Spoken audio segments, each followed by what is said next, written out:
नमस्कार विद्यार्थी मित्रांनो, एकाग्र अकॅडमीमध्ये तुमचं सहर्ष स्वागत आहे। बघू शकता जी आपण करंट अफेअर्सची सीरीज चालू केलेली आहे त्याच्यातला बघू शकता आता आपण जे मागच्या ज्या वीकेंडला आपण शिकलो की 1 ते 15 फेब्रुवारीचा आपण करंट अफेअर्स बघितलेला आहे।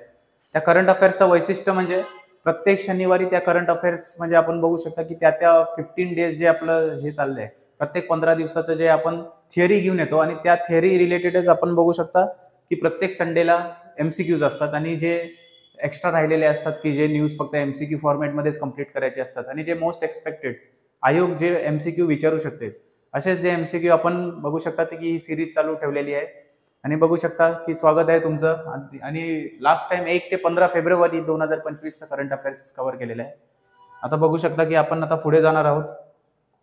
ज्यांनी पूर्वीचे लेक्चर बघितले नसतील त्यांना विनंती आहे की त्यांनी पूर्वीचे लेक्चर पण बघून घ्या, कारण ही करंट अफेअर्सची सिरीज बघू शकता की राज्य येणारी जी 2025 चे जे परीक्षा आहेत, राज्यसेवा असेल, संयुक्त गट ब क दोन्ही पण परीक्षा असतील, या संदर्भात सर्व स्पेसिफिक म्हणजे आयोग कसं पॅटर्न सेट करतो त्या ह्याच्याच आम्ही रिसर्च करून सर्व करंट अफेअर्स आम्ही आणलेलं आहे।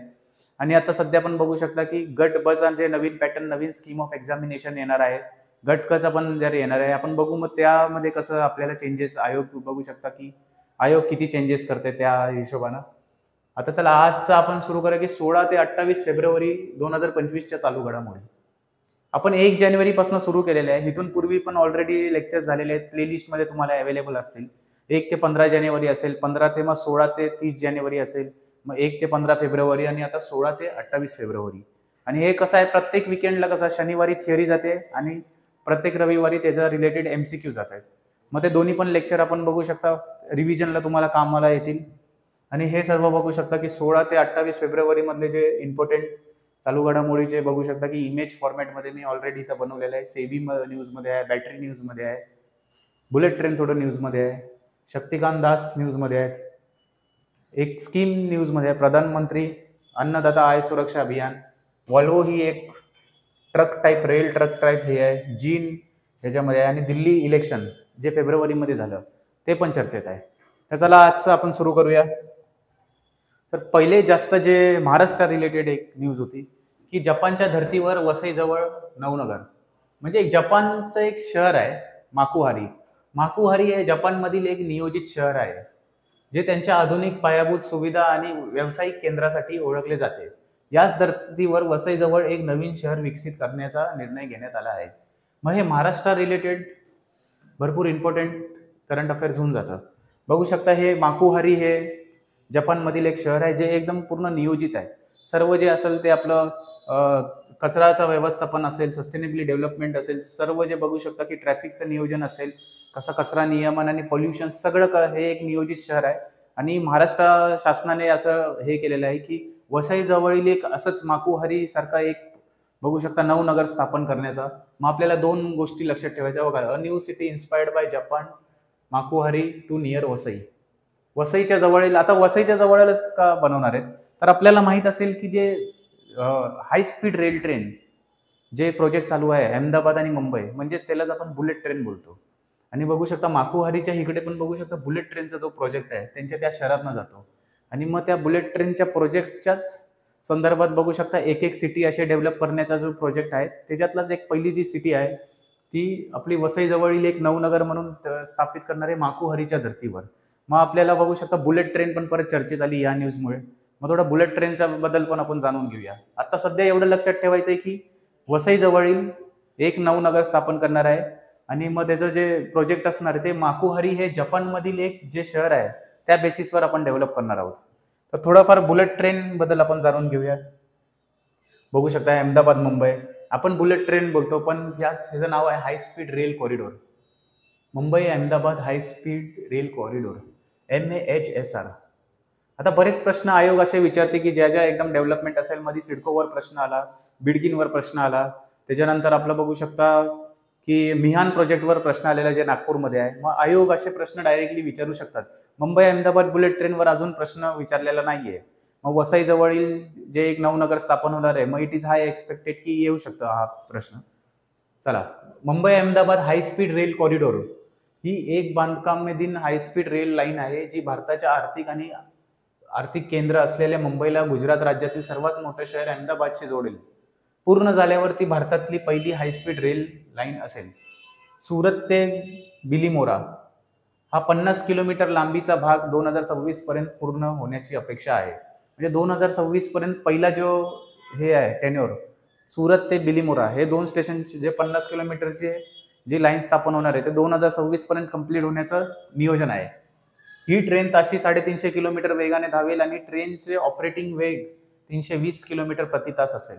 बघू शकता ही 350ची स्पीड पकडू शकते आणि जे ऑपरेटिंग वेग असेल 320, म्हणजे ॲव्हरेज 320 असेल, कारण मध्ये आपल्याला थांबायला लागतं, स्टेशनवरती हॉल्ट घेणार. बुलेट ट्रेन असल्यामुळे जास्त स्पीडमधनं जाणार. मग हे सगळं असं डेव्हलपमेंट आहेत. मग आपले जे नॉर्मल रेल्वेचे ट्रॅक आहे, जे ब्रॉडगॉज आणि हे आपलं 1.7 mm आणि ह्याच्यावर चाललेत, ते सगळे नाही, एक स्पेशल ट्रॅक टाकायला लागणार आहे. त्या ट्रॅकचं पण आपण बघू शकता की ते ट्रॅक स्पेशल ट्रॅक असतील, ज्याच्यामुळे ते बुलेट ट्रेन बघू शकता की 30 स्पीडवर आपण धावू शकते. जर आपले नॉर्मल जे तेजस राजधानी एक्सप्रेस आहेत, वंदे भारत आहे, ह्या जर त्या ट्रॅकवर जर 350 पळवायचं झालं तर इट इज हाय चान्सेस की ते ट्रॅक सोडून बाहेर येतील, कारण त्या ट्रॅकवर ते चालू नाही शकत. मग बुलेट ट्रेनसाठी एक स्पेशल ट्रॅक सिस्टम पण लागते. मग ते सर्व काम भरपूर बघू शकता, म्हणून टाइम लागतोय. आणि म्हणून बघू शकता की फक्त 50 किलोमीटरचं जे आहे 2026 पर्यंत बघू शकता की प्रोजेक्ट कंप्लीट होण्याचा त्यांनी एक दिलेला आहे. अजून जाणून घेऊया की बुलेट ट्रेन बद्दल. बुलेट ट्रेन कॉरिडॉरचं एकूण लांबी 508.17 किलोमीटर आणि अहमदाबाद ते मुंबई दरम्यान प्रवास करण्यासाठी ट्रेनला सुमारे 2 तास 58 मिनिटं, म्हणजे 3 तासात तुम्ही मुंबई ते अहमदाबाद जाऊ शकता अशी अपेक्षा आहे. ज्यामध्ये गुजरातमधील 8 आणि महाराष्ट्रामधील 4 स्थानके आहेत. हे इम्पॉर्टंट आहे. गुजरातमध्ये 8 आणि महाराष्ट्रातील 4, म्हणजे टोटल स्थानके किती आहेत? 12. जपान सरकारने या प्रकल्पासाठी 80% अधिक निधी 0.1% व्याजदराने दिला आहे आणि भारताला परतफेड करण्यासाठी 50 वर्ष दिले आहेत. बघा, जपानने हे आपल्यावर म्हणजे बघू शकता की किती मोठं काम केलेलं आहे की 0.1% व्याजदर दिलेला आहे आणि 50 वर्ष दिलेले आहेत की 50 वर्षानंतर फेडा. आणि हेच असणार आहे. आता पहिलं जे न्यूज होतं की वसई जवळील एक नवनगर होणार आहे, ते माकुहारी शहर ते कुठे आहे? जपानमध्ये. बुलेट ट्रेनला पण आपल्या सहाय्य कोणी केलेलं आहे? जपानमध्ये. मग लक्षात ठेवायचं या 2-3 गोष्टी. उच्च आणि गती राष्ट्रीय की उन्नती, incredible fast and reliable. 508 kilometre, 12 stations, maximum speed 320, operating speed 320 आहे आणि 350 ती धावू शकते. टाइम टेकन 2 hours अप्रॉक्सिमेटली, पण 2 तास 58 मिनिटं. येस, हे झालं. आता आपण स्टेशन बघूया कुठून कसं काय आहे. आता मगाशी मी सांगितलं की 50 किलोमीटर ते बिलीमोरा ते सुरत हे 50 किलोमीटरचं अपेक्षित आहे की 2026 पर्यंत कंप्लीट होणार आहे. मग आपल्याला लक्षात पाहिजे की हे अहमदाबाद, जिथं साबरमती स्टेशन पण बनणार, आणि हे मुंबई. हे मुंबई टू अहमदाबाद टोटल किती स्टेशन आहेत? तर 12 स्टेशन आहेत. 8 गुजरातमध्ये आहेत, 4 महाराष्ट्रामध्ये आहेत. मग 4 महाराष्ट्रामध्ये कुठले आहेत ते लक्षात ठेवणं गरजेचं आहे. तर मुंबई, ठाणे, विरार आणि बोईसर. वापी बघू शकता गुजरातमध्ये लागतं. मग बोईसर, विरार, ठाणे, मुंबई लक्षात ठेवायचं आहे. काही लोकांना वाटतं की वेस्टर्न लाईनवरनं जाणार आहे, मग मुंबईनंतर विरार आहे, ठाण्याला कशी जाणार?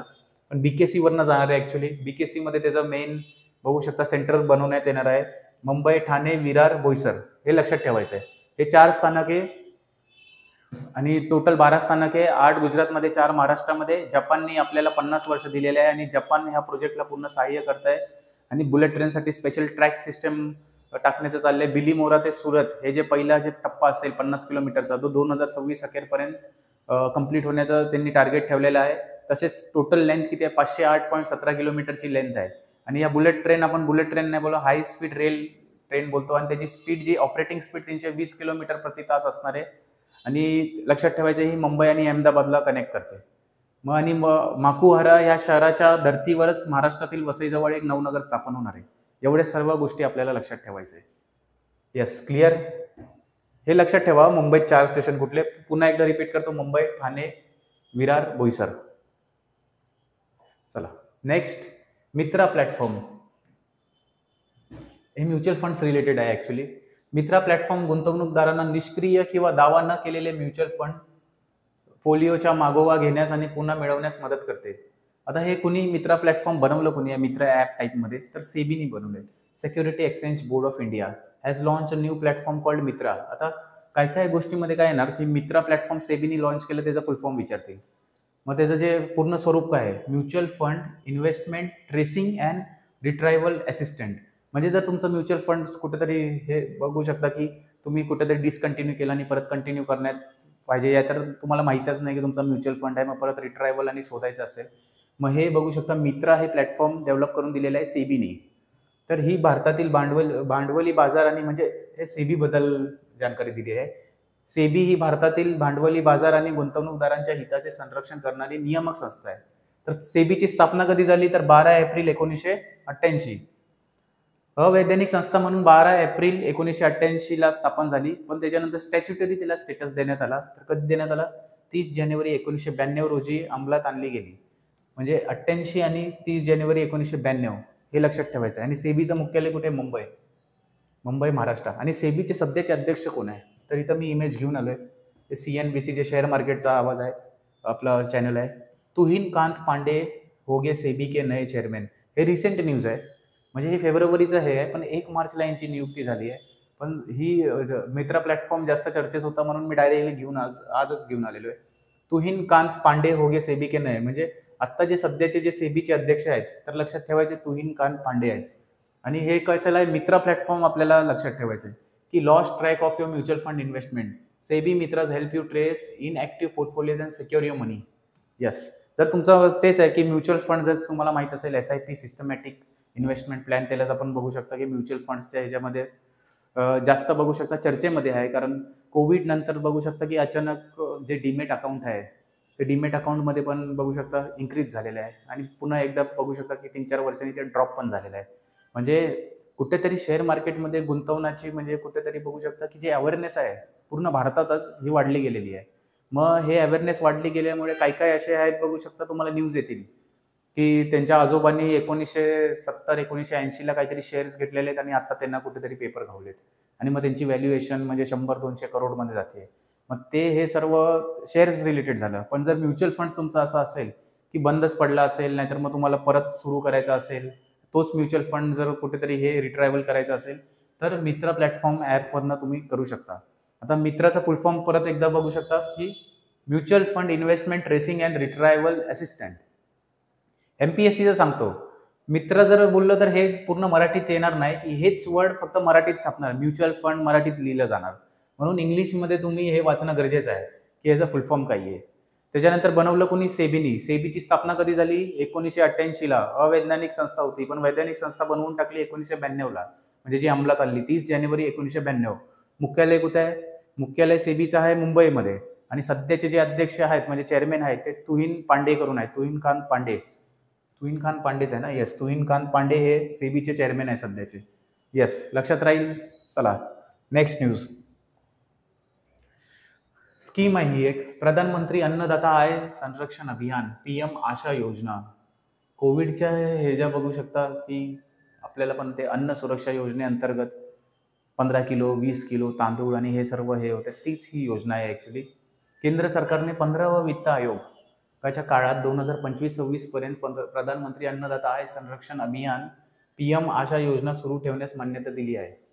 म्हणजे सध्या आपण बघू शकता की जो 1 वर्ष राहिलेला आहे की 15वा वित्त आयोगाचाच आपल्याला बघू शकता की सुरू आहे. मग त्या 15वा वित्त आयोगाच्याच म्हणजे ह्याच काळात की अजून 1 वर्ष त्यांनी एक्सटेंड केलंय की ही स्कीम तशीच चालू राहणार आहे.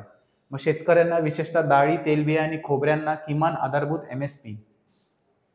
समजा तुम्ही शेतकरी आहेत आणि डाळी, तेलबिया आणि खोबरं हे जर तुम्ही बघू शकता प्रोडक्शन घेत आहेत, तर मिनिमम बघू शकता मिनिमम सपोर्ट प्राइस, जे मिनिमम आधारभूत जे किंमत आहे ते बघू शकता की तुम्ही डायरेक्टली हे 3 वस्तू गव्हर्नमेंटला विकू शकता. आणि गव्हर्नमेंट हे पब्लिकला डिस्ट्रीब्युशनमध्ये आणते PDS सिस्टमद्वारे, पब्लिक डिस्ट्रीब्युशन सिस्टमद्वारे, प्रधानमंत्री अन्नदाता आय संरक्षण अभियान अंतर्गत. सुनिश्चित करण्यासाठी ही योजना 2018 मध्ये एक छत्री योजना म्हणून सुरू झाली. तर ही योजना 2018ची आहे, लक्षात ठेवायचं आहे. शेतकऱ्यांना फायदेशीर किंमत आणि कृषी क्षेत्रात किंमत स्थिरता सुनिश्चित करणे हे या योजनेचे उद्दिष्ट आहे. यस, शेतकऱ्यांना फायदेशीर किंमत आणि कृषी क्षेत्रात किंमत स्थिरता सुनिश्चित करणे. आता काय लोकांना वाटेल की इंटरनॅशनल मार्केटमध्ये एवढा रेट आहे, मग गव्हर्नमेंटच्या कमी रेटमध्ये कशाला घ्यायचा? तर हे बघा, तर रेअरली थिंग्स होतात. आता कधी इंटरनॅशनल मार्केटमध्ये नाही तर भारताच्या बाहेरच्या मार्केटमध्ये जास्त प्राईस भेटू शकतं. पण जेव्हा समजा की जर तुमचं पीकच नुकसान झालं, मग हे सर्व जे भरपाई आहे ते MSP मध्ये टोटल येतं. जर दोन्ही गोष्टी होतात, जर इंटरनॅशनल मार्केटमध्ये प्राईस हाय जरी असलं तरी पण MSP वर तुम्ही विकू शकता आणि जर इंटरनॅशनल प्राइस लो जरी असलं तर MSP एक स्टँडर्ड रेट असतो, ॲव्हरेज रेट, की कुठं नाही भेटलं तर गव्हर्नमेंट तुम्हाला देणारच. मग ते MSP कुठेतरी फायदेशीर ठरते, डिपेंड्स ऑन द प्रोडक्टिव्हिटी आणि तुमच्या रिजनमध्ये काय पीक घेते त्याच्यावर.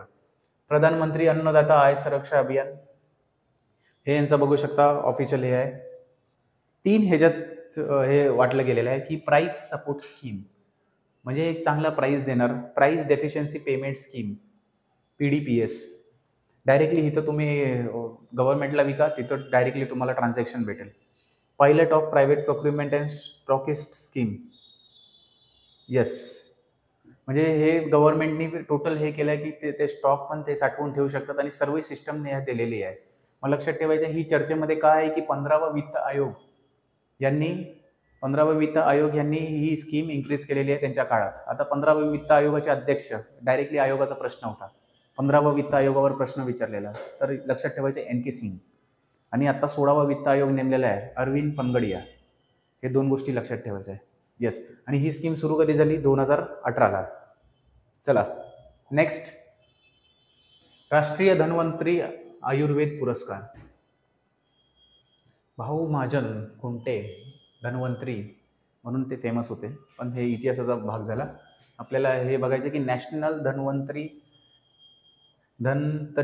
अवॉर्ड 2025 नॉमिनेशन ओपन, आणि हे आयुर्वेद डे. आयुर्वेद दिवस असतो 23 सप्टेंबर. लक्षात ठेवायचे 23 सप्टेंबरला आयुर्वेद दिन असतो. इंटरनॅशनल योगा दिवस, जे योग दिवस आहे, तो असतो 21 जूनला. लक्षात ठेवायचं 21 जून योगा. हे काय काय गोष्टी तुम्हाला लक्षात ठेवणं गरजेचं आहे. चला, या वर्षी या प्रतिष्ठित पुरस्काराचे मानकरी वैद्य ताराचंद शर्मा, वैद्य मायाराम उनियाल, वैद्य समीर गोविंद जमदग्नी, 3 लोकांना भेटलेला आहे. आणि प्रत्येक वर्षी जो हा पुरस्कार आहे तो 3 वैद्य लोकांना दिला जातो. मग या वर्षीचे कोण मानकरी ठरले? वैद्य ताराचंद शर्मा, वैद्य मायाराम उनियाल, वैद्य समीर गोविंद जमदग्नी. आपल्याला शॉर्टकट लक्षात नाही राहत म्हणून आपलं तारा, राम आणि जमदग्नी हे 3 गोष्टी लक्षात ठेवा. तारा, राम, जमदग्नी. तारा, राम, जमदग्नी. येस. प्रत्येक पुरस्कार प्राप्तकर्त्याला प्रशस्तीपत्र, भगवान धन्वंतरी यांच्या पुतळ्याचे चित्र नसलेले ट्रॉफी आणि 5 लाख रुपये बक्षीस. आता हाच कसा येऊ शकतो प्रश्न की जर राज्यसेवेमध्ये प्रश्न आला तर मल्टीलायनर्समध्ये येईल की 2025चा धन्वंतरी पुरस्कार आहे की जे हे 3 नावं दिली जातील. दुसरा असेल की ह्याच्यात आपलं प्रशस्तीपत्र देतात, भगवान आपलं धन्वंतरी यांची मूर्ती आणि 5 लाख रुपये हे. आणि तिसरा असेल की जे आयुर्वेदा दिवस आहे, जे आयुर्वेदा दिवस काहीतरी भलतंच डेट देतील. मग 3 गोष्टी लक्षात ठेवायच्या. आयुर्वेदा दिवस 23 सप्टेंबर, त्याच्यानंतर 5 लाख रुपये बक्षीस आणि पुतळं भेटतं धन्वंतरी यांचं, आणि प्रशस्तीपत्र म्हणजे सर्टिफिकेट. 3 लोकांना पुरस्कार दिला जातो. या वर्षीचे 3 तारा, राम, जमदग्नी हे 3 गोष्टी लक्षात ठेवायच्या आहे. आणि सध्या पुन्हा दिला जातो तर केंद्रीय राज्यमंत्री म्हणजे स्वतंत्र कारभार आहे, आयुष मंत्रालयाद्वारे दिला जातो हा पुरस्कार ऍक्च्युली. आणि मग सध्याचे जे कुणाकडे आहे हा पोर्टफोलिओ तर प्रतापराव जाधव, ते पण महाराष्ट्राशी रिलेटेड आहेत, जे प्रतापराव जाधव आहेत. मग ह्या 3-4 गोष्टी आपल्याला विचारू शकतात. राष्ट्रीय धन्वंतरी आयुर्वेद पुरस्कार पारंपरिक वैद्यकीय ज्ञानाचे जतन करताना समग्र आरोग्य सेवा वाढवण्याच्या भारताच्या वचनबद्धतेचा प्रतिनिधित्व करतात. Yes, clear. राष्ट्रीय धन्वंतरी पुरस्कार 2025 3 लोकांना भेटला. तारा, राम, जमदग्नी. कुणी दिला तर मिनिस्ट्री ऑफ आयुष आणि ह्या सर्वांनी. जे स्वतंत्र कारभार कोणाकडे आहे? प्रतापराव जाधव यांच्याकडे आहे. तर काय काय भेटतं? एक सर्टिफिकेट भेटतं, त्याच्यानंतर एक मूर्ती भेटते धन्वंतरी यांची आणि 5 लाख रुपये दिले जातात. त्याच्यानंतर हा पुरस्कार 3 लोकांना दिला जातो. आणि त्यानंतर हा पुरस्कार जे आहे आयुर्वेद दिवस म्हणून कधी आपण हे करतो, सेलिब्रेट करतो 23 सप्टेंबर रोजी प्रत्येक वर्षी. यस, एवढंच आहे ना? यस, चला क्लिअर. चला नेक्स्ट. Yes, very important. दुसरं काय आहे ना, हा प्रश्न कुठल्या तरी एका एक्झामला दिसणार. आता राज्यसेवेमध्ये दिसेल, पूर्व परीक्षात, गट ब च्या पूर्व परीक्षात, आता गट क च्या 100% दिसणार. रेखा गुप्ता दिल्लीच्या नवीन मुख्यमंत्री बनल्या. यस, इतिहास घडवलेला आहे त्यांनी. पहिल्यांदाच आमदार झाले आणि डायरेक्ट मुख्यमंत्री पद भेटलं. म्हणजे कुणाचं नशीब कधी पालट होईल सांगता येत नाही. म्हणून तुम्ही आयुष्यात कधी पण पॉझिटिव्ह राहिलं पाहिजे, ऑप्टिमिस्टिक राहिलं पाहिजे प्रत्येक गोष्टीला. कुठलं बघू शकता, कुठलं एक क्षण तुमचं आयुष्य 180 डिग्रीनी बदलू शकतं हे तुम्हाला माहित नाही. हेच बघू शकता, नेमकं उदाहरण आहे हे सर्व. शालिमार बागेतून म्हणजे हे आमदारकीचा त्यांचा जो आमदारकीचा संघ आहे, म्हणजे दिल्लीमध्ये एक जागा आहे कॉन्स्टिट्युन्सी शालिमार बाग. पहिल्यांदाच निवडून आलेल्या भारतीय जनता पक्षाच्या विधानसभेच्या सदस्य आमदार रेखा गुप्ता यांनी 20 फेब्रुवारी 2025 रोजी दिल्लीच्या मुख्यमंत्री म्हणून शपथ घेतली. या पदावर काम करणाऱ्या त्या 4थ्या महिला होत्या. 4th फिमेल आहे. सर्वात लॉंगेस्ट कोण आहे तर शीला दीक्षित आहेत. ते पण लक्षात मी पुढे सांगतो. तर चौधरी ब्रह्मप्रकाश यांचा जन्म 1918 मध्ये केनियामध्ये झाला, नैरोबीमध्ये. 17 मार्च 1952 रोजी वयाच्या 34व्या वर्षी ते दिल्लीचे पहिले मुख्यमंत्री बनले. दिल्लीचे पहिले मुख्यमंत्री विचारले तर चौधरी ब्रह्मप्रकाश. 1998 मध्ये सुषमा स्वराज, जे बघू शकता फॉरेन अफेअर्स मिनिस्टर होत्या सुषमा स्वराज, जे इंडियन मॉम म्हणून ओळखल्या जातात, ते दिल्लीच्या पहिल्या महिला मुख्यमंत्री होत्या. यस, दिल्लीच्या पहिल्या मुख्यमंत्री महिला बघा, दिल्लीचा पहिला मुख्यमंत्री चौधरी ब्रह्मप्रकाश, दिल्लीच्या पहिल्या महिला मुख्यमंत्री डॉक्टर सुषमा स्वराज, आणि आत्ताचे जे पण आहे रेखा गुप्ता, ते रेखा गुप्ता दिल्लीच्या 4थ्या महिला मुख्यमंत्री झालेल्या आहेत आणि 20 फेब्रुवारी रोजी शपथ घेतलेली आहे. ते कुठल्या पक्षाच्या आहे? भारतीय जनता पक्षाशी रिलेटेड आहे आणि शालिमार बागेतून त्यांनी निवडणूक जिंकलेली आहे. तसेच दिल्लीच्या लॉंगेस्ट सीएम जे राहिलेले आहेत, जे जास्त काळ राहिलेले आहेत, ते शीला दीक्षित मॅडम आहेत. त्यांचं पण बघू शकता निधन झालेलं आहे. आता दिल्ली विधानसभेबद्दल आपण थोडं जाणून घेऊया की दिल्ली विधानसभा जी इलेक्शन झालं ती टोटल किती आहे? 70 सीट आहेत.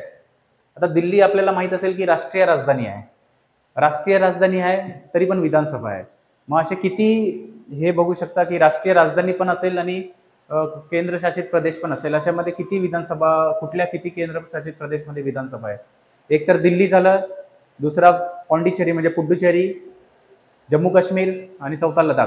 असे जे 4 राज्य आहेत बघू शकता, 4 युनियन टेरिटरी आहेत. त्याच्यात आपण बघू शकता विधानसभा एक्झिस्ट करतात. दिल्ली असेंब्लीमध्ये बघू शकता भाजपने 48 जिंकल्या आहेत आणि आप म्हणजे आम आदमी पक्ष अरविंद केजरीवालवाला त्यांनी 22 सीटा जिंकल्यात. इथून पूर्वी अरविंद केजरीवालच मुख्यमंत्री होते. त्याच्यानंतर मग त्यांच्यावर बरेच करप्शनचे आरोप झाले, मग ते जेलमध्ये गेलेत आणि मग अतिशय करून ज्या महिला होत्या त्यांना मुख्यमंत्री पद दिलं गेलं होतं. आणि त्याच्यानंतर दिल्लीचं इलेक्शन झालं आणि मग रेखा गुप्ता या फर्स्ट टाइम निवडून आल्या आणि फर्स्ट टाइम डायरेक्टली बघू शकता जॅकपॉट लागलेला आहे त्यांना. यस, आणि मग चौधरी ब्रह्मप्रकाश दिल्लीचे पहिले मुख्यमंत्री. त्याच्यानंतर सुषमा स्वराज दिल्लीच्या पहिल्या महिला मुख्यमंत्री आणि लॉंगेस्ट सर्विंग सीएम जर बघितलं तर Sheila Dikshit madam. Yes, very important हा. दिल्ली विधानसभा 70 लक्षात ठेवायचं आहे. अजून पण आहे इलेक्शनचं हे बोललं गेलंय. मग बघू शकता की 21 वरनं 18 जे वय झालं 61वी घटना दुरुस्ती होती. 61वी घटना दुरुस्ती होती जे 1988 ला हे झालं की तेव्हा 21 वर्ष मिनिमम एज होतं वोटिंगचं, तिथून 18 आपल्याला करण्यात आलं. हे पण लक्षात ठेवायचं आहे. चला, बॅटरी आधार उपक्रम, बॅटरी आधार इनिशिएटिव्ह हा काय प्रकारे आपण जाणून घेऊया. आता बॅटरी म्हणजे ह्या सगळ्या ज्या बॅटरी आहेत या फोनच्या बॅटरी नाही आहेत ॲक्च्युली. हे गाडीमध्ये पण आपण बॅटरी लावतो ते आहेत ॲक्च्युली. बघू शकता की बॅटरीच्या उत्पादनापासून ते बॅटरीच्या शेवटपर्यंत जीवन चक्राचा आणि कार्यक्षम पुनर्वापराचा मागोवा घेण्यासाठी डॉक्टर जितेंद्र सिंग यांनी बॅटरी आधार उपक्रम सुरू केला आहे. Doctor Jitendra Singh ministry of science and technology बघू शकता त्यांच्याकडे पोर्टफोलिओ आहे. तर डॉक्टर जितेंद्र सिंग पण लक्षात ठेवायचं आहे. तिथं प्रतापराव जाधव लक्षात ठेवायचं आहे, मिनिस्ट्री ऑफ आयुष आणि हे सर्व, तिथं धन्वंतरी पुरस्कार दिला. येस, डॉक्टर जितेंद्र सिंग यांनी बॅटरी आधार उपक्रम ठेवला आहे. म्हणजे समजा ही एक बॅटरी आहे, ही मी उत्पादन केली आणि ही शेवट झाली, या शेवटपर्यंत जो चक्र आहे हा पूर्ण आपल्याकडे डेटा रेकॉर्ड पाहिजे. प्रत्येक बॅटरीला काही ना काहीतरी बघू शकता लेबलिंग आणि हे सर्व दिलं पाहिजे आणि त्याचा रेकॉर्ड आपल्याकडे पाहिजे. हाच कसा हा उपक्रम आहे. तर टाटा एलेक्सीने त्यांच्या मोबियस प्लस प्लॅटफॉर्मचा वापर करून बॅटरी आधाराचं तंत्रज्ञान प्रत्यक्ष सादर केलं आहे, जो बॅटरीसाठी डिजिटल उत्पादन पासपोर्ट म्हणून काम करतो. म्हणजे हा एक प्लॅटफॉर्म टाटा एलेक्सीने दिलेला आहे मोबी प्लस, त्याच्यावर ही रजिस्टर्ड असणार, ही जी पण बॅटरी असणार ती. या उपक्रमांतर्गत प्रत्येक बॅटरी पॅकला एक अद्वितीय डिजिटल ओळख मिळेल. म्हणजे स्कॅनर टाईपमध्ये काहीतरी असं भेटेल स्कॅनर, आणि म्हणजे स्पेशलाइज ती बॅटरी त्याच्यातच ओळखली जाईल. यामुळे उत्पादन, उत्पत्ती, बॅटरी रसायनशास्त्र, सुरक्षा प्रमाणपत्र आणि जीवनचक्राचा कामगिरीचा मागोवा घेण्यास येईल. तर हे करतात कशासाठी आहे ना, म्हणजे तुम्हाला वाटेल की एवढं सारं प्रॉब्लेम आहे आणि हे सगळं करतात कशासाठी. तर बॅटरीमुळे बघू शकता की भरपूर त्याचं टार्गेट काय, बॅटरी आधार revolution. A bold leap toward net zero 2070. जे सस्टेनेबल डेव्हलपमेंट गोल्ड आहे SDG, त्याच्यामध्ये आपण म्हणजे एक हे केलंय की 2070 पर्यंत कार्बन जे आहे आपण जे उत्सर्जन आहे ते आपल्याला झिरो करायचं आहे. आणि या बॅटरी आणि ह्या सर्वांमुळे बघू शकतो कार्बन उत्सर्जन जास्त होतं. येस, मग लक्षात ठेवायचं 2070चा टार्गेट आहे. असं बघू शकता बॅटरीवर काहीतरी असा क्रमांक असेल, unique digital ID for every battery. Carbon emission reduce होणार आहे, कारण हीच बॅटरी जर संपली तर आपण ह्याला रियुजेबल मध्ये आपण टाकणार आहोत. फुल life cycle traceability supports clean growth. Yes, लक्षात आलं. बॅटरी आधार उपक्रम, डॉक्टर जितेंद्र सिंग जे सायन्स अँड टेक्नॉलॉजीचे मंत्री आहेत. चला नेक्स्ट. यस, हा पण इम्पॉर्टंट आहे. जसं रेखा गुप्ता बोललो दिल्लीच्या CM झाल्या, हे पण इम्पॉर्टंट न्यूज आहे. पंतप्रधानाच्या प्रधान सचिव म्हणून शक्तिकांत दास यांची नियुक्ती. आता शक्तिकांत दास RBIचे गव्हर्नर होते, सध्याचे RBIचे गव्हर्नर संजय मल्होत्रा आहे, हे पण लक्षात ठेवा. पोर्टफोलिओ लक्षात पाहिजे. जोपर्यंत आपण एक्झाम देतो ना त्या 1 वर्ष पहिलेचे कोण कुठल्या ह्याच्यावर आहे, आर्मी चीफ कोण आहे, नेव्ही चीफ कोण आहे, एअरफोर्सचे मार्शल कोण आहे, CDS कोण आहे, त्याच्यानंतर चीफ जस्टिस कोण आहेत, लोकपाल कोण आहेत, हे सर्व गोष्टी माहीत असल्या पाहिजे. कारण 1 गो मध्ये तुम्ही डायरेक्टली अभ्यास करा, मग बरं पडेल. यस, माजी RBI गव्हर्नर शक्तिकांत दास निवृत्त IAS अधिकारी पण आहेत, तमिळनाडू बॅचचे. यांनी भारताच्या पंतप्रधानाचा प्रधान सचिव 2, म्हणजे आता प्रधान सचिवलाच प्रिन्सिपल सेक्रेटरी बोलते. आता 2 का दिले? आता समजा मी पंतप्रधान असेल म्हणजे नरेंद्र मोदी असतील आणि त्यांच्या अंडरमध्ये एक प्रिन्सिपल सेक्रेटरी होते, आता दुसरा म्हणून यांचं नियुक्ती झालेली आहे. म्हणजे पहिलं पण आहे आणि आता दुसरं झाले. आता दुसरं म्हणून कुणाची नियुक्ती झाली? शक्तिकांत दास. मग पहिलेचं पण आपण बघू शकता, पुढं वाचणारा जाऊ. निवृत्त भारतीय प्रशासकीय अधिकारी दास यांना मिस्टर डिपेंडेबल म्हणून ओळखले जाते. आता असा पण प्रश्न येऊ शकतो की मिस्टर डिपेंडेबल म्हणून कोणत्या अधिकाऱ्याला ओळखले जाते? तर शक्तिकांत दास यांना, विशेषतः सध्याच्या सरकारमध्ये. यस, प्रधान सचिव 1 कोण आहेत? PK मिश्रा, प्रमोद कुमार मिश्रा. आणि प्रधान सचिव 2 शक्तिकांत दास. हे कुणाचे प्रधान सचिव आहेत? तर आपले प्राईम मिनिस्टर, पंतप्रधानाचे काम करतील. पंतप्रधान 2 प्रधान सचिव असण्याची ही पहिलीच वेळ आहे. यस, गव्हर्नन्समध्ये पण प्रश्न येऊ शकतो UPSC मध्ये. आणि हे आहेत मिस्टर शक्तिकांत साहेब सर, जे माजी RBI गव्हर्नर आहेत. आणि सध्याचे RBI गव्हर्नर लक्षात ठेवायचे संजय मल्होत्रा. Yes, clear. सेबीचे बघू शकता, मी सांगा तुहान कांत पांडे. हे सगळं गोष्ट लक्षात ठेवायचं. सेबीची स्थापना आणि हे सर्व, RBIची स्थापना 1934च्या ऍक्टनी 1 एप्रिल 1935ला झाली, हे पण लक्षात ठेवा. 50 करोड रुपये, तेव्हा 5 करोड का 5 करोड होते ते, ऍक्च्युली 50 नाही 5 करोड.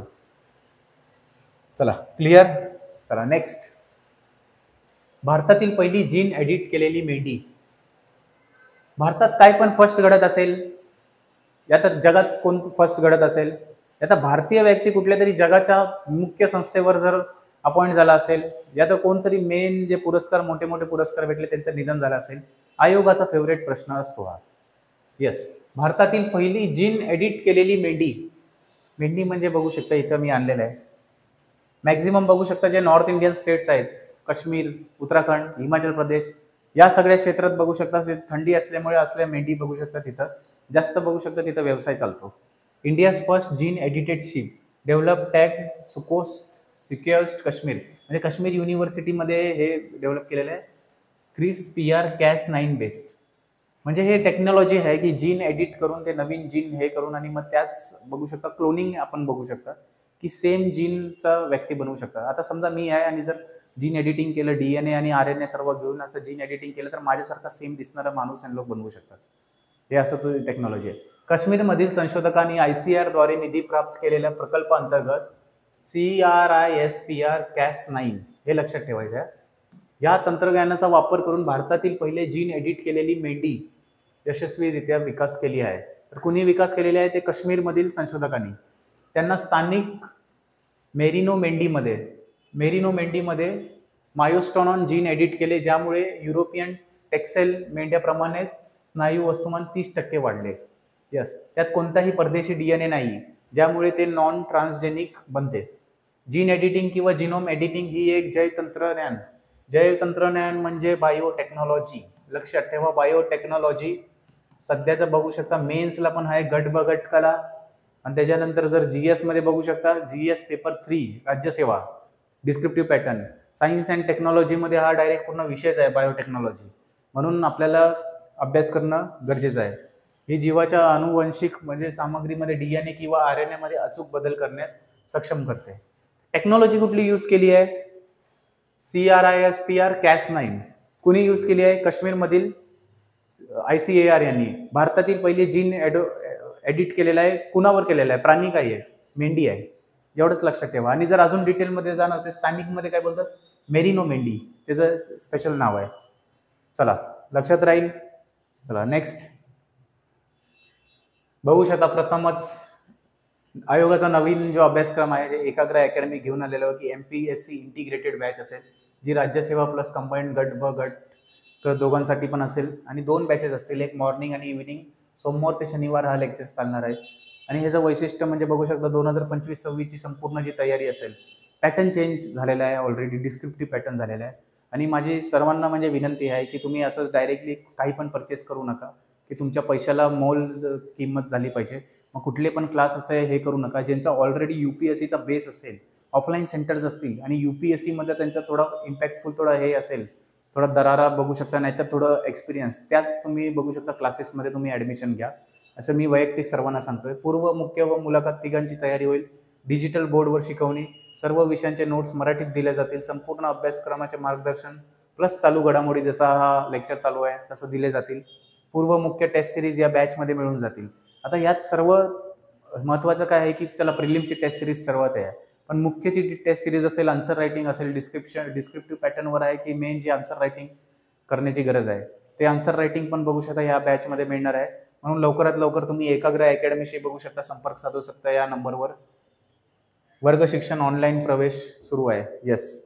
आणि लवकरात लवकर म्हणजे तुम्ही निर्णय घ्यावा असं हे आहे की जरुरी नाही की कसं आहे तुमच्या बेसिक तुम्हाला हाय कॉन्फिडेंट असेल त्या हिशोबानं तुम्ही म्हणजे निर्णय घेतले पाहिजे. या स्पर्धा परीक्षेच्या चक्रव्यूहमधनं मला वाटतं की लवकरात लवकर सगळे बाहेर पडले पाहिजे. इव्हन मी स्वतः पण प्रिपरेशन करतोय. आपण सर्व एकत्रच बाहेर पडलं पाहिजे, कारण हे एक एकदम मायाजाळ आहे आणि ह्यात अडकून राहण्यात काय नाही. कारण तुम्ही 2-3 वर्ष आयुष्याचे देतात आणि मग तुम्ही त्याच 2-3 वर्षात नुसता अभ्यास करत राहता, स्किल्स डेव्हलप होत नाहीत. आणि सध्या AIचा जमाना चाललाय. चॅट GPT, परप्लेक्सिबिलिटी, को पायलट, नॅपकिन हे सगळे AI टूल आहेत. मग सायमल्टेनियसली तुम्हाला ते पण म्हणजे बघू शकता की प्रोफेशनल ग्रोथ पण करावी लागते. म्हणून या जे स्पर्धेत आहे थोडं सिरियसनेसली तुम्ही अभ्यास करावा टाइमपास करण्यापेक्षा, हेच मी तुम्हाला सांगेल. चला नेक्स्ट आपण जाऊया डायरेक्टली. देशातील पहिली road train. Yes, road train. Train लक्षात ठेवा कशी असते. ट्रेन असतं, एक इंजन असतं आणि मग सगळे डबे असतात, म्हणून त्याला ट्रेन बोलतो आपण. आता ही चालते नॉर्मली आपल्या बघू शकता ती ट्रेनचे ट्रॅक असतात त्याच्यावर. पण पहिली रोड ट्रेन म्हणजे रोडवर असा काहीतरी प्रकार चालणार आहे, म्हणजे असंच हे चालणार आहे. रोडवर बघू शकता टेम्पो कशी असते की एक असताना एकच आपल्या कंटेनर असतो, पण रोड ट्रेन कशी असेल की अलाउड गेले की मोर दॅन 1 कंटेनर, आणि त्यालाच बोलतात रोड ट्रेन. हे बघू शकता डेलिव्हरी ही जी कंपनी आहे, India's first road train improve logistic efficiency. लॉजिस्टिक्ससाठी हे बनवलं गेलेलं आहे. हे बघू शकता आपले नितीन गडकरी साहेब नागपूरचे आणि महाराष्ट्राचे बघू शकता एकदम पॉवरफुल नेत्यांपैकी एक, त्यांनीच बघू शकता हे फ्लॅग ऑफ केलेलं आहे नागपूरमध्ये. चला, केंद्रीय भूपृष्ठ वाहतूक मंत्री नितीन गडकरी यांनी देशातील पहिली रोड ट्रेनला नागपुरात हिरवा झेंडा दाखवला आहे. आता महाराष्ट्रातली ही घटना घडलेली आहे आणि भारतातली पहिली घटना घडलेली आहे. 100% काही ना काहीतरी हे विचारलं जातील हे सगळे प्रश्न. आणि मी थिअरी पण अशीच घेऊन आलो आहे की जे एक्झाम स्पेसिफिक आहेत. आलतू फालतूच्या हे झालं ते झालं, इकडं ते झालं, हा तो जिंकला, तिकडे त्यांचा राडा झाला 2 पॉलिटिकल पक्षात, हे सगळं वाचायचं नसतं. करंट अफेअर्समध्ये क्रिप्स डेटा असतो, भरपूर पेजेस असतात, पण आपल्याला तो डेटा शोधून काढावा लागतो. आयोगाचे मागचे 10 वर्षाचा पेपर पॅटर्न अनालिसिस करावा लागतो आणि तिथून आपल्याला एक संदर्भ भेटतो की आयोग कुठला प्रश्न विचारू जाऊ शकतात. मग त्याच्यापैकी हे जेवढे जे थिअरी घेऊन आलेले आहोत ते प्रत्येक थिअरी बघू शकता की एक्झाम स्पेसिफिक आहेत. आणि जे उद्याच्या लेक्चरमध्ये MCQ होणार आहे त्या MCQ मध्ये पण तसंच आहे की जे MCQ असतील 50-60 ते फक्त एक्झाम स्पेसिफिक, ह्याच्या रिलेटेड पण MCQs असतील आज थिअरी जी शिकवली ते, प्लस एक्स्ट्रा जे हे आहेत जे एक्झाम स्पेसिफिक विचारू जाऊ शकतात ते MCQs आपण कव्हर करणार आहोत. तर चला back to the topic. Road ट्रेनला नागपुरात हिरवा झेंडा दिलाय नितीन गडकरी साहेब यांनी. व्हॉल्वो ट्रॅक्स आणि डेलिव्हरी लिमिटेडने हे वाहन दळणवळण उद्योगातील कार्यक्षमता वाढवण्यासाठी तयार केलेलं आहे. तर कुणी तयार केलेलं आहे तर व्हॉल्वो. यस, व्हॉल्वो आणि डेलिव्हरी बघू शकता लॉजिस्टिक कंपनी आहे. रोड ट्रेनची संकल्पना 2020 मध्ये मांडण्यात आली होती, पण आता बघू शकता 2025 मध्ये ऑलरेडी करण्यात आली आहे. आता ह्याचा फायदा काय आहे? आता ह्याचा फायदा आहे की आपण बघू शकता की तर गोल्डन क्वाड्रिलेटरल करून जो प्रोजेक्ट आहे की जे गोल्डन क्वाड्रिलेटरमध्ये 4 भारतातले देश जुडणार आहेत. मग आता सगळीकडे बघू शकता की लॉजिस्टिक्सचा भरपूर हे आहे, म्हणजे इथून तिथून बघू शकता की आपल्याला कमी वेळेत लवकर फास्ट डिलिव्हरी आणि फास्ट ॲक्सेसिबल सर्व पाहिजे. मग म्हणूनच बघू शकता, मग आता शक्तिपीठ हायवे असेल, त्याच्यानंतर आपलं मुंबई नागपूर समृद्धी बघू शकता की ते मुंबई नागपूर जे समृद्धी हायवे झालं आहे त्याच्यातलाच एक भाग आहे तो. त्याच्यानंतर दिल्ली मुंबई कॉरिडॉर आता बनवण्याचं चालू आहे. बघू शकता हे नितीन गडकरी साहेब आहेत, हे भरपूर म्हणजे यांचा हॅट्स ऑफ आहेत. हे राजकारण आणत नाहीत कामामध्ये. आणि मला वाटतं की जे प्रशासकीय तुम्ही अधिकारी होणार आहे तर ह्याच माइंडसेटने आपल्याला आयोग म्हणजे महाराष्ट्राचं बघू शकता की महाराष्ट्राच्या प्रशासनामध्ये घुसायचं आहे की राजकारण ठेवायचं बाजूला, मेन डेव्हलपमेंट आणि मेन गोल फोकस ॲम्बिशन असलं पाहिजे की कसं डेव्हलपमेंट करता येईल. चला क्लिअर. देशातील पहिली रोड ट्रेन वॉल्वो आणि डिलिव्हरी नागपूरमध्ये नितीन गडकरी यांनी बघू शकता हिरवा झेंडा दाखवलेला आहे. चला नेक्स्ट, आयकर विधेयक 2025. येस, तुम्हाला जर जास्त पैसे आले असतील आयुष्यात तर ह्यांना आठवा. Yes, Nirmala Sitharaman finance minister.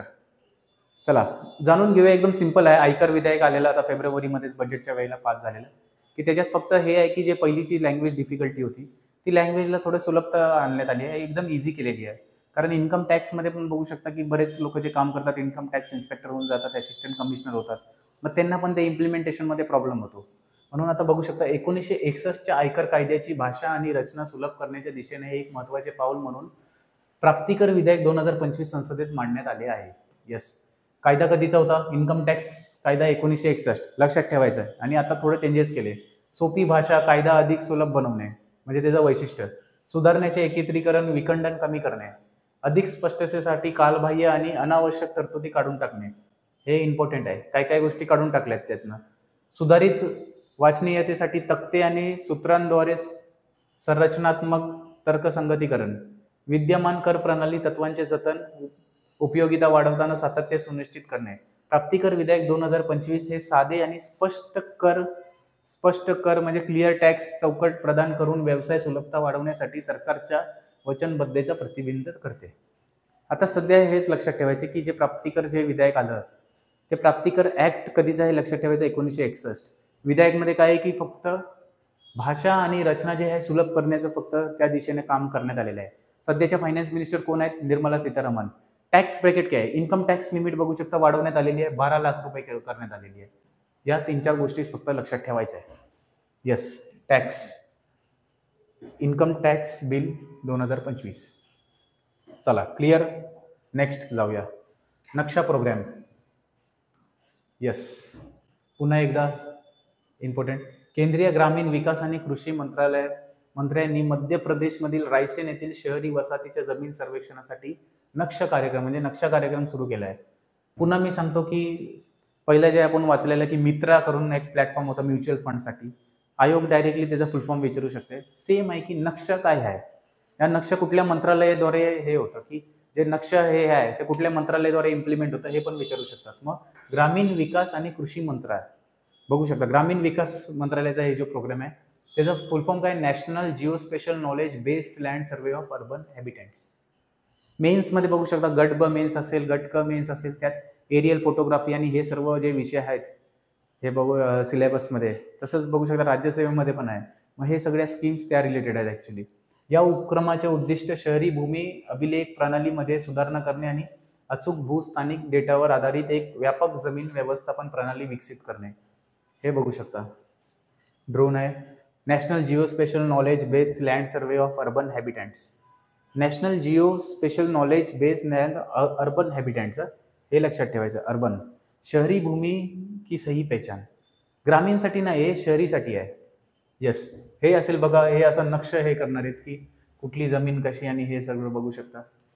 आणि त्याद्वारे बघू शकता एक मॅप क्रिएट केला जाणार आहे, त्यालाच आपण बघू शकता नक्षा बोलतो. बघू शकता नावं पण बघू शकता कसे देतात ना ते.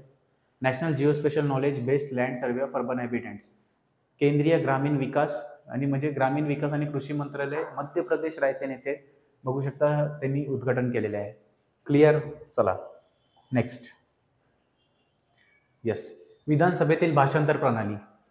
सध्या भाषाचं बघू शकता लँग्वेज वॉर सगळीकडे चालू आहे, आपल्या महाराष्ट्रात पण चालू आहे. मग नॉर्थ इंडियनमध्ये पण थोडं हे चालू आहे. पण मग त्याच रिलेटेड एक फेब्रुवारीमध्ये न्यूज होती की उत्तर प्रदेश विधानसभा ही देशातील पहिली विधानसभा आहे जिथे भाषांतरांची सुविधा करण्यात आलेली आहे. येस, म्हणजे ट्रान्सलेटर्स तिथं आहे. मग कुठली विधानसभा आहे? उत्तर प्रदेश. देशातील पहिली विधानसभा आहे. आता काय तिकडं काय इंग्लिश आणि हे सर्व नाही चालणार आहे. तिकडले जे लोकल लँग्वेज आहेत, जे नामशेष होत चालले, त्यांना ते तर जास्त बघू शकता पुन्हा एकदा बढावा देण्यासाठी हे सर्व करण्यात आलेलं आहे. या प्रस्तावाचे पुनरावलोकन सत्ताधारी समिती करेल आणि मंजुरीनंतर त्याची अंमलबजावणी केली जाईल. मुख्यमंत्री योगी आदित्यनाथ यांनी अवधी, ब्रज, भोजपुरी, बुंदेलखंड आणि इंग्रजी भाषेतील भाषांतराचे तालिमाचे निरीक्षण केले. ह्या सगळ्या भाषांमध्ये बघू शकता जे विधानसभेत त्यांचं काम होतं ते या भाषेत पण बघू शकता ट्रान्सलेशन होईल. हे यूपीची विधानसभा आहे, लखनौ इथे आहे, राजधानी लखनौ तिकडे प्रेझेंट आहे. उत्तर प्रदेश विधानसभा में देश की पहली अनुवादक सुविधा शुरू. ऐतिहासिक पहल, यूपी विधानसभा अवधी, ब्रज, भोजपुरी, बुंदेलखंडी और अंग्रेजी के लिए अनुवाद प्रणाली लागू करने वाली भारत की पहिली विधानसभा बनी. भारताची पहिली विधानसभा झालेली आहे की जे ट्रान्सलेशन देणारे लँग्वेज लक्षात ठेवायचं आहे. अवधी, ब्रज, भोजपुरी, बुंदेलखंडी, अंग्रेजी म्हणजे इंग्रजी. ब्रज म्हणजे बघू शकता मथुरा, वृंदावन आणि ब्रजवासी म्हणून ते ब्रजवासी मिठाईवाले पण तुम्ही लक्षात ठेवू शकता की ते ब्रज तिकडली भाषा आहे. अवधी तिकडल्या ग्रामीण भागातली भाषा आहे ऍक्च्युली. भोजपुरी बघू शकता बिहारमध्ये जास्त यूज होते ती आहे. बुंदेलखंडी म्हणजे बुंदेलखंड बघू शकता मध्य प्रदेश आणि यूपीची जी बाउंड्रीवर बुंदेलखंड जे हे आहे तिकडे ती लोकल लँग्वेज येऊ शकते. म्हणजे आपल्या इकडे जर बोलायला चाललं तर वराडी आपल्या इकडे यूज होते. मग ह्या बाजूला बघू शकता खानदेशी यूज होते वरच्या बाजूला. त्या हिशोबानं बघू शकता नागपूरला बघू शकता हे सगळं वेगवेगळ्या भाषा यूज होतात. त्या हिशोबाने तिकडले ज्या लोकल भाषेचं हे थोडं जतन करण्याचा हा प्रयत्न करण्यात आलेला आहे. बजेटमध्ये हे सगळं आनंदीबाई पटेल आणि हे सर्व काय नाही त्यांच्यासाठी पैसा हे करण्यात आले आहे. फक्त लक्षात ठेवायचे कुठली विधानसभा आहे? उत्तर प्रदेश.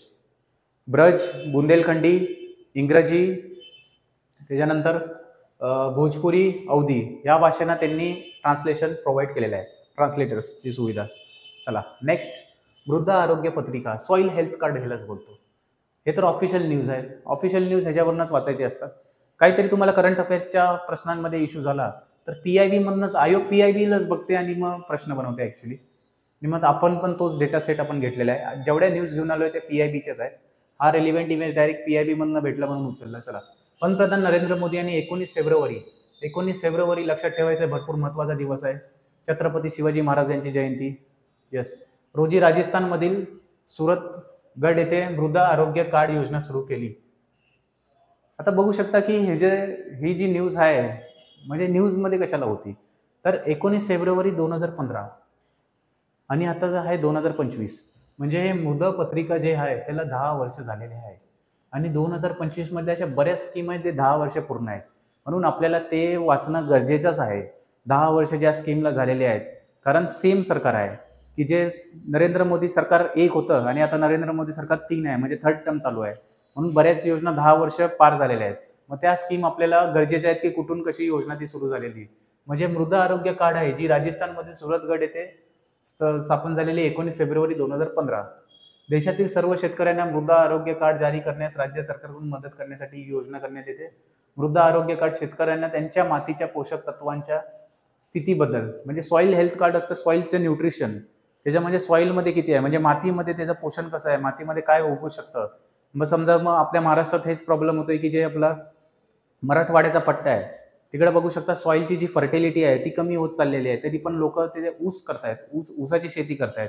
मग तिथं लागतं पाणी जास्त, आपल्या मराठवाड्यात पाणी नाही आहे जास्त. आणि मग त्याच्यामुळं बघू शकता की हे सगळं टेक्निकली थोडं बघू शकता नियोजन करणं, शेती करणं पण म्हणजे असं लोकांना वाटतं शेतकरी म्हणजे असं काहीच नाही, 3rd लेवल आहे असंच आहे. पण शेतकरी असणंच ही मोठी गोष्ट आहे आणि शेती करणंच ही म्हणजे बघू शकता जास्त डोकं लावण्याची आहे.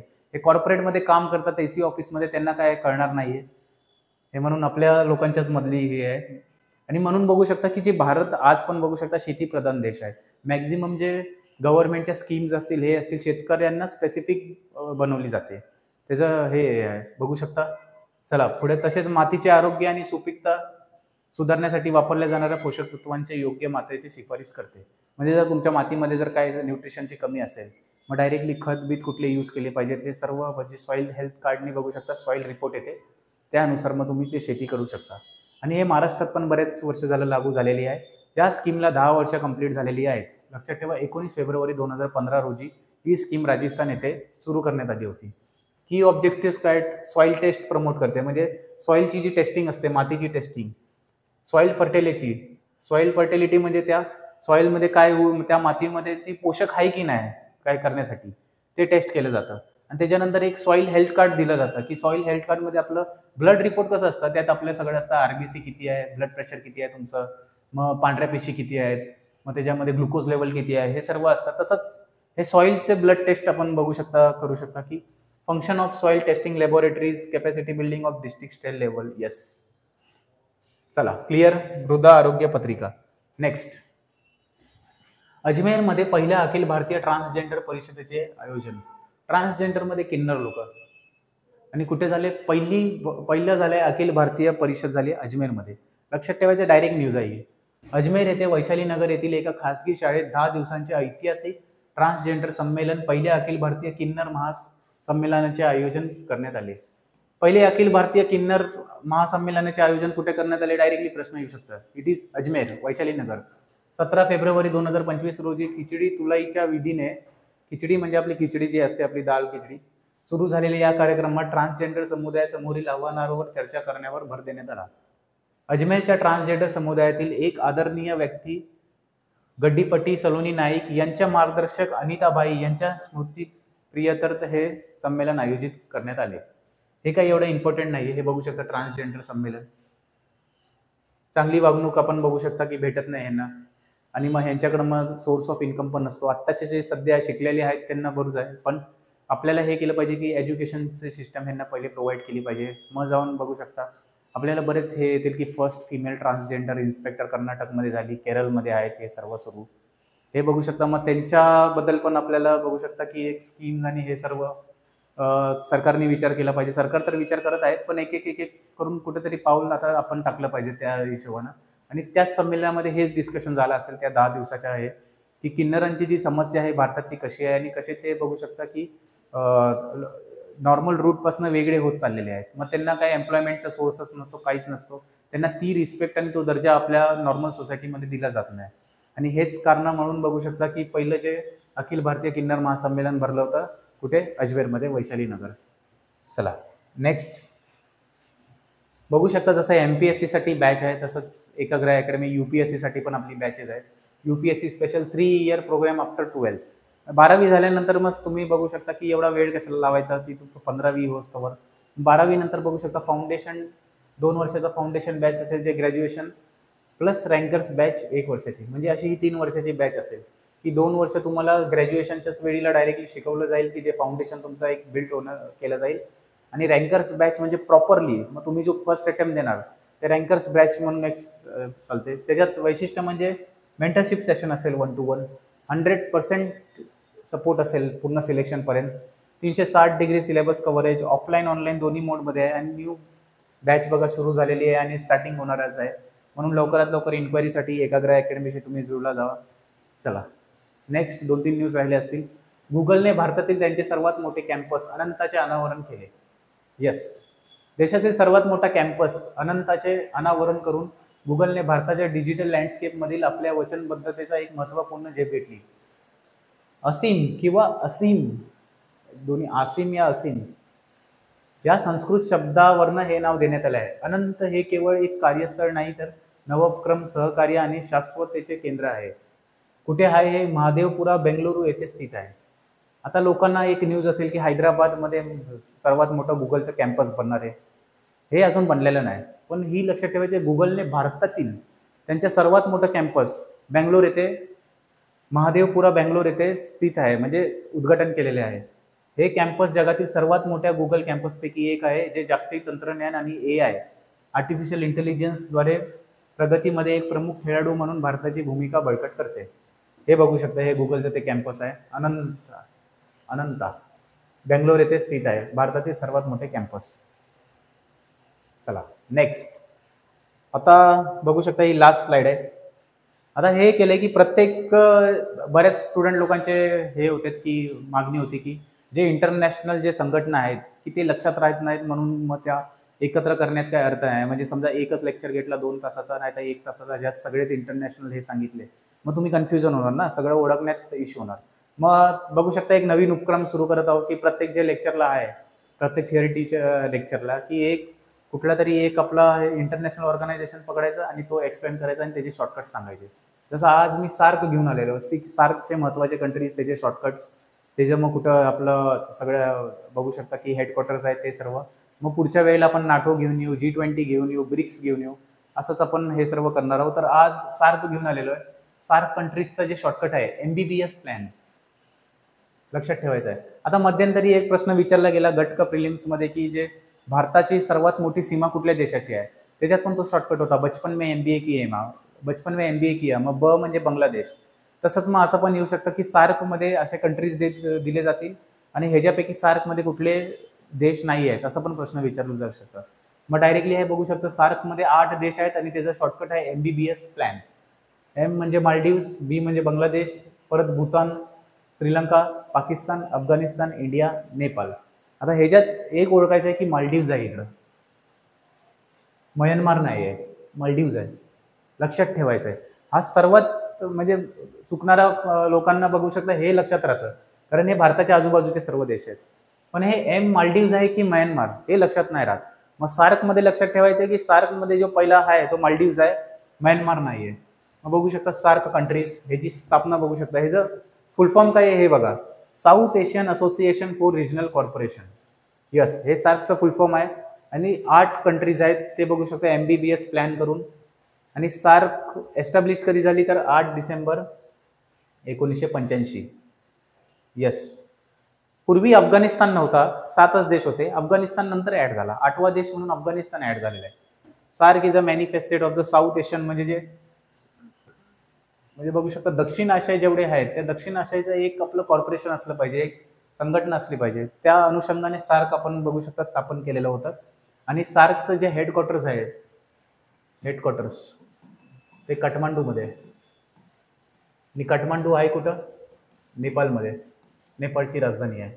यस, लक्षात ठेवायचं आहे, लक्षात राहील. सार्क MBBS प्लॅन 8 देश आणि त्याच्यानंतर 1985ला ह्याचं बघू शकता 8 डिसेंबर 1985ला स्थापना झाली. सार्कचं हेडक्वार्टर्स आहे काठमांडू येथे.